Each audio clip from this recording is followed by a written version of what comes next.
오늘은 쌍꺼풀 재수술에 대해서 질문드리겠습니다. 자, 쌍꺼풀 재수술을 원하러 오신 분 중에 제일 쉬운 케이스라고 말해야 되나? 좀 편한 케이스는 이거예요. 풀렸어요. 뭐 쌍꺼풀이 풀려서 왔어요. 아니면 풀린 것보다 조금 덜한, 뭐 약해졌다, 약간 풀렸다, 이런 상태가 있거든요. 원인이, 재수술하는 원인이. 이런 경우에는 뭐 매몰 또는 절개로 쌍꺼풀 수술을 하면 어느 정도 좋아져요. 쉽게 제거되는데, 문제는 쌍꺼풀이 얇다, 내가 생각했던 것보다 쌍꺼풀이 적다, 너무 작은 쌍꺼풀을 만들어줬다, 두께가. 그렇게 말했을 때는 실제로는 얘기를 오래 해보면 그런 경우가 많아요. 나는 어떤 병원에 갔는데 다른 병원에서는 뭐 쌍꺼풀도 하고 눈썹 밑 거상을 하랬다든지, 아니면 쌍꺼풀도 하고 이마 거상도 하라 그랬는데 어떤 병원에서 한 개만 해도 된다고 해서 한 개를 했다, 이런 경우가 꽤 많거든요. 그러면 사실은 그분은 쌍꺼풀 재수술을 하는 것보다 이마 거상 또는 눈썹 밑 거상 같은 수술을 하는 게 더 맞을 수도 있어요.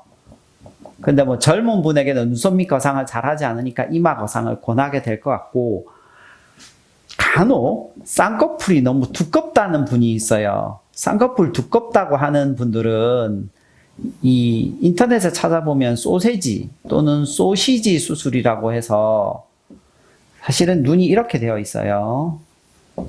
쌍꺼풀이 되게 두껍고요.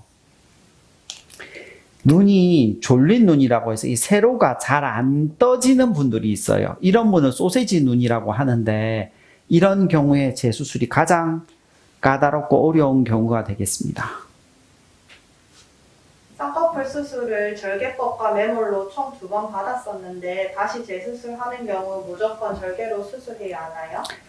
순서에 따라 다르겠지만 그 상태에 따라서 다르고, 매몰을 했다가 뭐 아니면 절개를 했다가, 말씀처럼 절개를 했다가 매몰 풀려서 매몰을 한번 했어요. 그러면 절개를 권하는 게 맞을 것 같고요.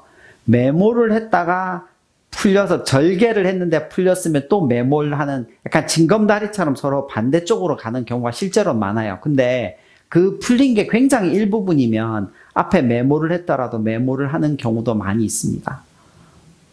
쌍꺼풀 재수술 시 낮은 라인을 높이는 것이 쉽나요? 아니면 높은 라인을 낮추는 게 쉽나요?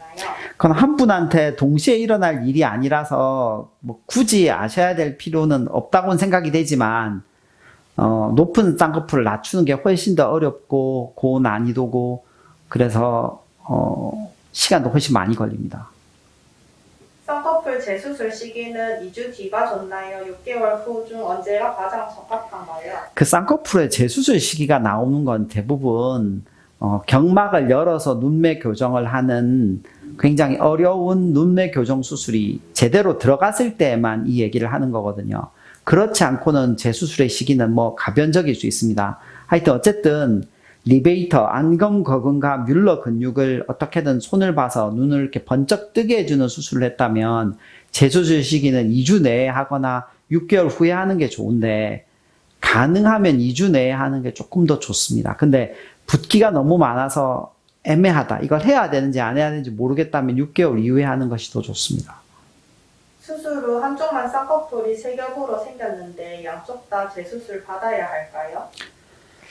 그 세 겹으로 생겨 있는 것이 쌍꺼풀이 잘 형성되어 있는지 아닌지가 중요합니다. 쌍꺼풀이 잘 형성되어 있다면 매몰로 해도 될 것이고요. 근데 피부 처짐의 정도가 다르게 절개가 되어 있다면 뭐 양쪽이나 또는 한쪽 무조건 절개가 들어가야 될 것 같습니다.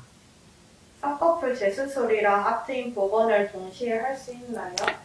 할 수는 있습니다. 근데 피부가 충분해야 됩니다. 쌍꺼풀 재수술이나 앞트임 복원 또는 앞트임 재건에서 가장 어려운 부분은 실제로는 피부가 과도하게 잘려 있는 경우가 많다는 거죠.